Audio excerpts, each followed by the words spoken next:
E aí, pessoal, vamos aqui tentar te ajudar a reduzir, a minimizar a sua distensão abdominal, aquela incidência de gases, aquela dor, aquele desconforto, principalmente abdominal, né, e intestinal.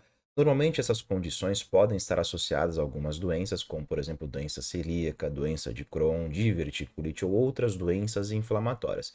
Mas mesmo sem a presença da doença em específica, por métodos de exclusão, às vezes pode ser feito o diagnóstico da síndrome do intestino irritável, que é uma inflamação de baixo grau que acomete cerca de 10 a 15% da população, sem ter uma doença específica associada apenas à sintomatologia. Então, eu vou falar um pouquinho para vocês aqui sobre si, que é a síndrome do intestino irritável, e também o manejo dietético para fazer o controle dessa condição. Então, o que, que mostra a literatura? Ó, quando eu falei daquela dor abdominal, aquela dor intestinal, sabe, aquela dor principalmente do seu lado esquerdo, sem uma certa explicação, então foi mostrado na literatura que um protocolo de dieta conhecido como protocolo FODMAP, não é FOODMAP, porque não tem dois Os, o protocolo FODMAP consegue auxiliar na redução dos sintomas associados e no manejo da síndrome do intestino irritável.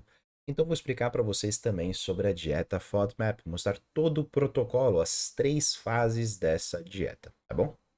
É difícil de seguir, hein, mas vamos ver se vocês conseguem. Basicamente, quando você pensa aqui no FODMAP, né, só para fazer uma breve explicação, são siglas, tá, pessoal? O F é de fermentável. E o que é fermentável? Esses carboidratos, né? Os oligosacarídeos, os disacarídeos e os monossacarídeos. Então, estão aqui, ó, oligosacarídeos, os frutanos. Disacarídeo, a lactose. E o monossacarídeo, a frutose. E esse P aqui é de polióis, como por exemplo manitol, xilitol, eritrol, maltitol e por aí vai, tá bom? Vou explicar para vocês aqui basicamente o mecanismo de ação de um alimento com alto teor FODMAP. Então, basicamente, essa imagem mostra bem, detalha bem, mas eu acho que o próximo slide vai facilitar mais o entendimento porque tem mais imagem. Basicamente, você consumiu um alimento que ele tem um alto teor FODMAP, que eu vou mostrar posteriormente quais são esses alimentos. Vai passar pelo seu estômago, depois vai cair no seu intestino delgado e depois vai cair no seu colo intestinal, certo? No seu intestino grosso. O que acontece? Esses alimentos eles são pouco digeridos na região estomacal e intestinal, então vão aumentar principalmente a reabsorção de água no seu intestino delgado, podendo causar um pouco mais de inchaço, de distensão, e quando chega lá no seu intestino grosso, vai sofrer a fermentação das bactérias que residem lá. Então vai ter a produção de gases, causando ainda mais a distensão, podendo causar, por exemplo, uma diarreia osmótica ou até mesmo uma constipação intestinal e vai causar aqueles sintomas que todos conhecem, certinho? Eu acho que essa imagem aqui mostra bem o que é uma distensão abdominal. Quando você consome um alimento que tem um alto teor FODMAP pelo seu poder osmótico, principalmente aumentando a reabsorção de água no seu intestino delgado e o aumento da produção de gases lá no seu intestino grosso, pode causar a incidência de gases, distensão e por aí vai, aquela dor, aquele desconforto abdominal, tá bom? Então vou tentar falar para vocês aqui um pouco sobre essa dieta de controle do manejo da dieta de FODMAP e vamos ver se vocês conseguem fazer, né?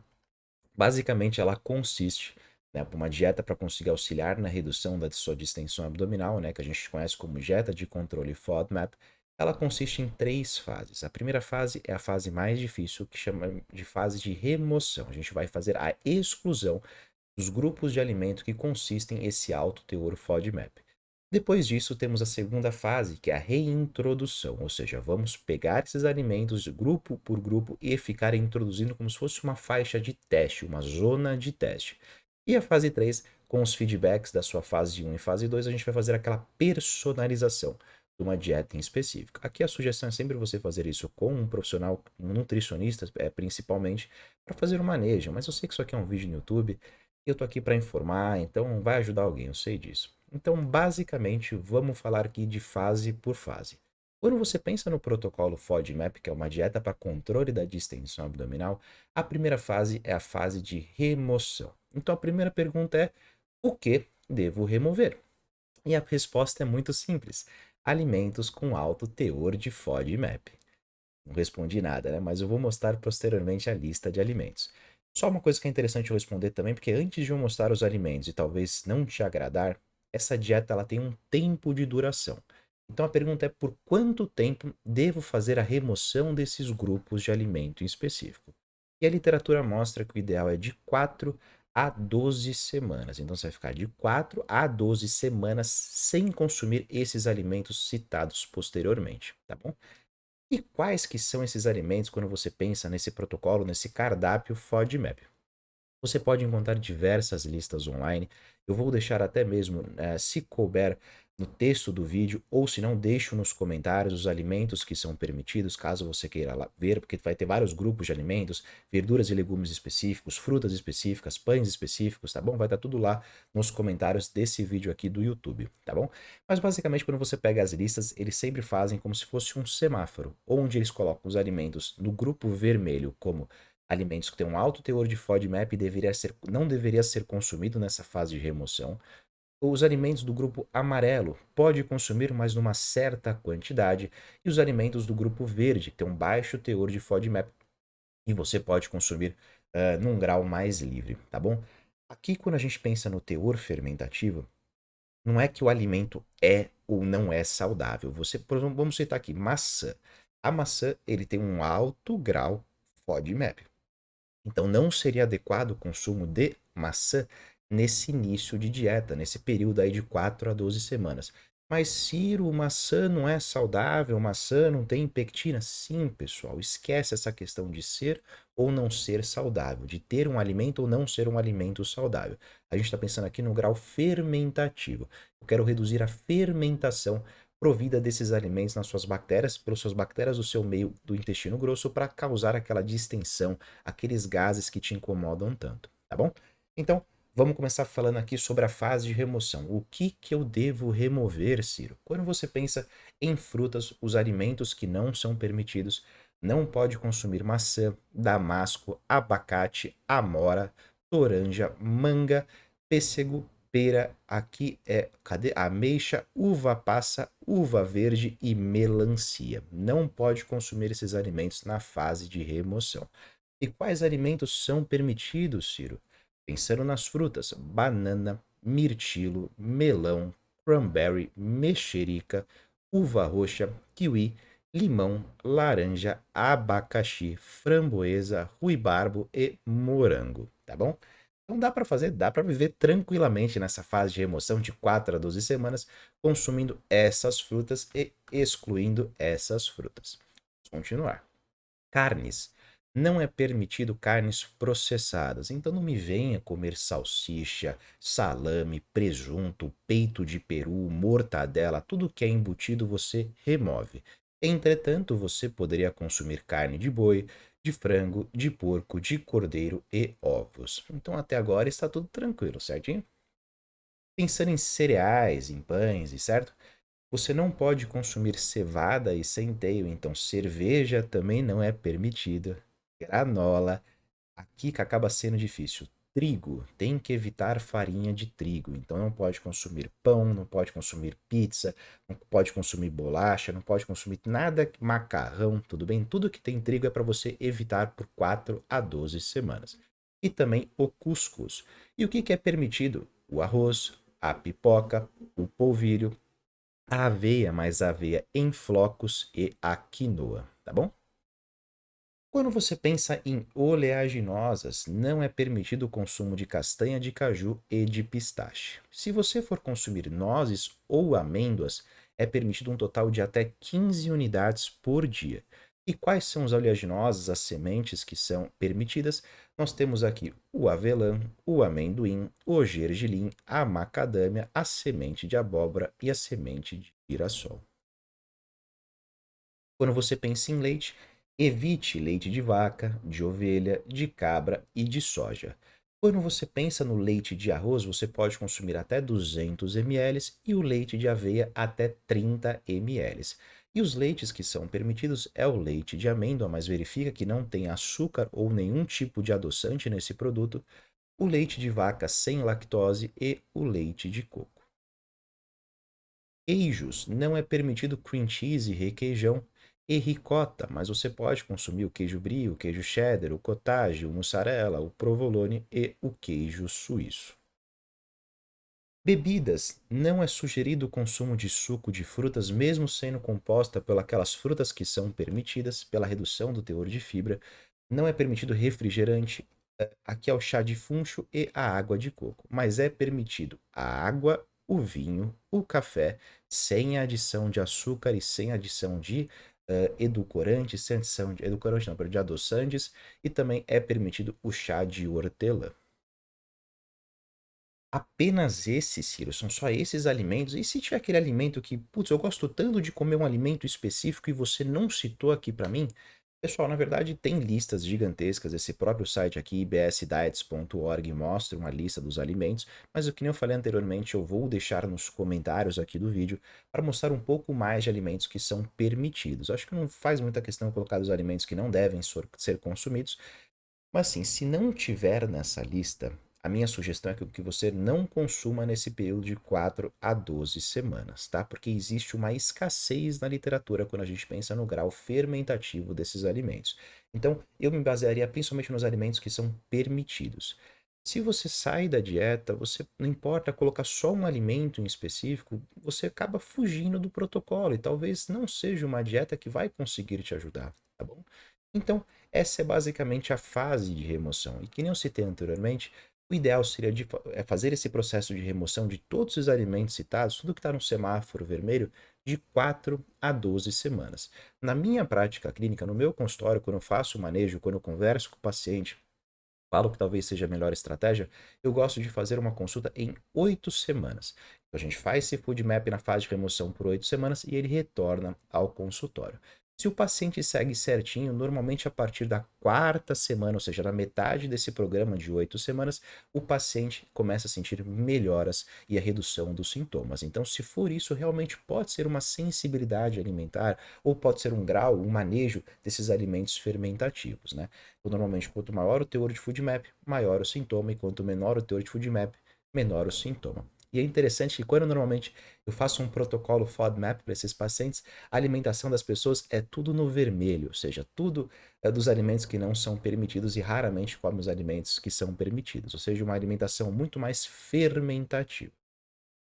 Então, primeira fase resolvida, fase de remoção, você conseguiu fazer aí por 4 a 12 semanas, onde a minha sugestão é 8 semanas. Você já teve a redução dos sintomas associados da distensão, dos gases, da dor intestinal, daquele desconforto abdominal. Mas eu não consigo viver sem pão, Ciro, né? Então vamos para a fase 2, a fase de reintrodução, que é basicamente uma fase de teste, pessoal. Como assim teste? A gente vai simplesmente colocar alguns alimentos específicos de alguns grupos de alimentos, ou seja, dos citados anteriormente, um de frutano, um de lactose, um de frutose, um de sorbitol, para ficar testando, para verificar quais são os alimentos que realmente podem te fazer mal. Vou dar um exemplo que eu não coloquei na lista aqui, mas são alimentos que não são permitidos nessa fase de remoção, que é o alho e a cebola.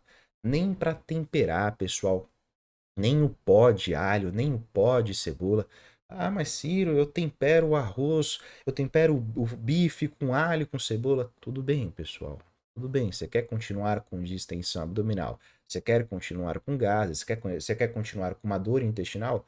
Fica a seu critério. Eu tô aqui tentando te passar uma possível solução dos problemas. Tem que ou fazer ou não fazer. Não existe meio termo quando a gente pensa em dieta FODMAP. Bom, e qual que é a reintrodução, né? Vamos falar dessa fase de reintrodução. Basicamente, como é que funciona? Você vai pegar um grupo específico de alimentos. Tá, vamos pegar, sei lá, sorbitol. Você vai consumir esse grupo de alimentos por 3 dias consecutivos, dia 1, dia 2 e dia 3, mantendo o restante da dieta Low Food Map, ou seja, os alimentos verdes, os alimentos permitidos. Quando eu digo alimentos verdes, não é alimentos que são verdes, né? Aquele alimento do semáforo verde, os alimentos permitidos. E depois de 3 dias de consumo, você vai fazer 3 dias de washout, que a gente chama, ou seja, 3 dias sem consumir esse alimento. Qual que é a função disso? É você conseguir verificar se quando você coloca um grupo específico, você tem ou não a presença de sintomas, tá bom? Então, vou mostrar um exemplo ao vivo aqui, talvez fique um pouco mais claro. Mas basicamente tem diversos protocolos de diversos autores, de diversos artigos científicos que sugerem essa reintrodução. Tem protocolos de 45 dias, tem protocolos de 60 dias, tem protocolos de 70, de 80 dias. Tem pessoas que fazem um protocolo de uma maneira diferente. Eu vou mostrar aqui apenas uma sugestão de uma fase 2 que tem a duração de 60 dias, ou seja, 30 dias incluindo alimentos e 30 dias fazendo aquele período de washout, ou seja, não consumindo esses alimentos, tá bom? Então eu vou mostrar para vocês aqui o protocolo do autor em específico. Então ele separou por 10 fases, 10 zonas de teste. Então que você chegou, você está lá, fez 8 semanas do processo de remoção, né, consumindo apenas alimentos que são permitidos, retirando tudo que é alimento fermentativo, você verificou melhoras nos seus sintomas, e aí chegou na 8ª semana. Quando chegou na 8ª semana, você vai manter essa dieta e você vai apenas incluir ou mel ou manga no seu dia. No primeiro dia, ou seja, na 8ª semana, dia 1, você vai incluir meia colher de mel ou um quarto de manga. No segundo dia, no dia posterior, você vai aumentar a quantidade de mel para uma colher de sopa de mel ou meia unidade de manga. E no terceiro dia, você vai incluir 2 colheres de mel ou uma manga inteira, mantendo todo o restante do seu cardápio Low Food Map.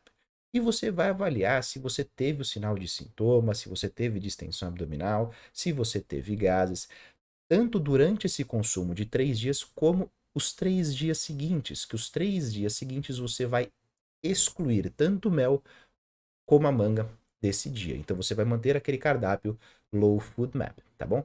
E você vai avaliar. Tive alguma distensão? Não, não tive. Então, beleza. Aí anota lá, beleza, a parte das frutoses, ou seja, convencendo no mel ou da manga, parece que tá tudo ok. Segunda fase de teste, que você vai fazer depois do 6º dia aqui. Você vai testar o sorbitol. Aqui o autor em específico colocou as amoras ou abacate. Então, primeiro dia 3 amoras, segundo dia 6 amoras e o terceiro dia 10 amoras, ou abacate, que é um quarto de abacate, ou meio abacate e depois uma unidade de abacate. 3 dias consumindo, 3 dias sem consumir, avalie a presença de sintomas ou não. Vamos supor que você, por exemplo, comeu abacate e você sentiu distensão abdominal. E passou 3 dias, ou seja, 3 dias depois desse consumo, você ainda está sentindo a distensão abdominal. Minha sugestão é faça mais tempo a dieta Low Food Map até controlar essa distensão abdominal para você testar um novo alimento. Terceiro teste, aqui é referente ao manitol, ele escolheu a batata doce ou o couve-flor. Então, de 100 para 150, de 150 para 200, e o couve-flor de 30 para 60, de 60 para 90, e depois 3 dias sem nenhum desses alimentos, né? Sem nenhum dos alimentos anteriores citados, apenas com a dieta de Low Food Map. Você inclui um grupo, testa e retira o grupo. Quarto teste, lactose. Ele escolheu tanto leite quanto sorvete. Então pode ser 125 ml de leite, que vai para 250, depois 375, e o sorvete, que é um scoop, né? Um pegador de leite, uma bola de sorvete, depois 2 e depois 3. O quinto teste, ele está testando frutanos, e o frutanos você vai perceber que ele vai testar diversos alimentos desse grupo. Então, primeiro ele colocou o pãozinho, uma fatia depois 2 fatias, depois 3 fatias, e depois 3 dias de washout. Outro frutano que ele testou foi a pasta, né, o macarrão. Então vai de 50 até 150 gramas de macarrão. Outro frutano que ele aceitou também, que ele incluiu na sua zona de teste, é referente ao alho. Então, um quarto de unidade de alho, meia unidade de alho e um dente de alho por final, tá bom? Aqui você pode colocar, por exemplo, numa cumbuca de arroz e temperar só essa quantidade com essa quantidade de dente de alho, tá? Não precisa consumir ele puro. E também a cebola, ele colocou um quarto da cebola, depois um terço da cebola e depois no terceiro dia meia cebola. O teste número 9, relacionado aos galactanos, aqui pode ser tanto o feijão como a lentilha, 2 colheres de sopa de feijão, ou vai para 4 e depois 6, ou amêndoas, 15, 20 e depois 25. E por fim, o último dia de teste é referente aos frutanos mais o sorbitol, que é uma associação de 2 grupos FODMAP, certo? Então ele colocou aqui ou maçã ou pera, que vai de meia unidade, segundo dia mantém meia unidade e o terceiro dia vai para uma maçã. Então você percebe que ele vai sempre aumentando, ele começa pouco, Não teve sintoma, vai para o próximo dia, não teve sintoma, vai para o próximo dia, não teve sintoma, faz 3 dias de washout, garante que realmente não apresentou absolutamente nenhum sintoma e vai para o próximo grupo de alimentos. E é essa basicamente a dieta de fase 2, a dieta de fase de reintrodução. Então, primeira fase, nós temos um período de 4 a 12 semanas, que pode perdurar de 28 até uns 90 dias. E a segunda fase, que você também vai manter aquela base low food map, e você só vai ficar incluindo os alimentos por um período, caso você siga esse protocolo citado no vídeo, por mais 60 dias. Então, em teoria, você vai ficar sem esses alimentos FODMAP, né, em base, por mais ou menos um período aí de 120 dias, tá bom? 4 meses. E depois, quando você tem a fase 1 e a fase 2, acaba entrando a fase 3, que a fase 3 é basicamente aquela conclusão, aquela resposta para o problema. Então, a primeira pergunta que você pode chegar e fazer para você: será que algum alimento específico que eu estou consumindo durante essa fase de teste, eu percebi que quando eu incluí, por exemplo, o abacate, começou a aumentar a distensão abdominal? Às vezes eu posso ter uma sensibilidade a algum componente presente no abacate. Você pode testar um outro grupo para fazer um manejo da sua dieta e escolher os alimentos que vão te fazer bem, não necessariamente os alimentos que você gosta de comer. E outra questão dessa fase 3 que ela acaba sendo interessante também é você conseguir fazer uma associação de quando você inclui, por exemplo, quando você volta a consumir o food map, os alimentos ricos em grau FODMAP, se isso pode também causar a distensão, porque alguns indivíduos não é um alimento específico que causa essa distensão, é uma somatória de fatores. Então inclui um, depois inclui o outro, depois inclui o outro, quando chega numa determinada quantidade de FODMAP nesse dia, gera o sintoma. É como se ele tivesse um limiar da geração ou não de sintomas, tá bom? Então é basicamente essa o protocolo FODMAP, é uma dieta que ela é sugerida em casos de síndrome do intestino irritável, ou seja, principalmente para aqueles indivíduos que apresentam distensão abdominal, incidência de gases, dor abdominal e distensão abdominal, isso eu já não falei, tá bom? E basicamente outra coisa que eu gosto de colocar aqui por fim é só um detalhe, caso você seja, por exemplo, um nutricionista ou alguma pessoa da área da saúde que possa fazer alguma prescrição, né, um farmacêutico talvez, eh, a literatura sugere que a partir do momento que você faz a retirada de diversos grupos de alimentos, são grupos que são até saudáveis, né? Então, por exemplo, você pega o abacate você não poderia realmente consumir e ele tem prebióticos importantes na sua composição. E alguns artigos mostram que a retirada desses alimentos, mesmo por esse período de 120 dias, pode ter uma redução das bactérias boas do seu intestino. Então, o que mostra a literatura é que a suplementação concomitante de probióticos junto com o manejo dessa dieta de FODMAP pode controlar esse possível colateral. Então você pode, por exemplo, utilizar essas cepas aqui citadas, que foram cepas que foram mostradas no próprio artigo científico aqui em questão, que fala que existe uma redução, né? Ou seja, a restauração das espécies de bifidobactérias, que são bactérias bacanas do seu intestino grosso. Então você pode fazer essa prescrição e você toma lá uma via oral, uma cápsula, né? Ou você quer fazer em sachê, ao dia, durante o protocolo FODMAP, ou seja, na fase 1 e na fase 2, fase de remoção e a fase de reintrodução. E caso exista constipação intestinal, porque às vezes retirando grande parte desses alimentos, você também reduz o consumo de fibras e poderia intensificar uma constipação intestinal caso tenha. Então a sugestão também é a suplementação de magnésio, principalmente no formato citrato de 200 a 350 miligramas por dia e adicionar também fibra, no caso o psyllium, 10 gramas por dia. Poderia ser um quadro, uma suplementação também concomitante no período do protocolo de FoodMap para conseguir controlar aí essa constipação intestinal caso esteja te acometendo, tá bom? Eu espero que vocês tenham gostado e até o próximo vídeo.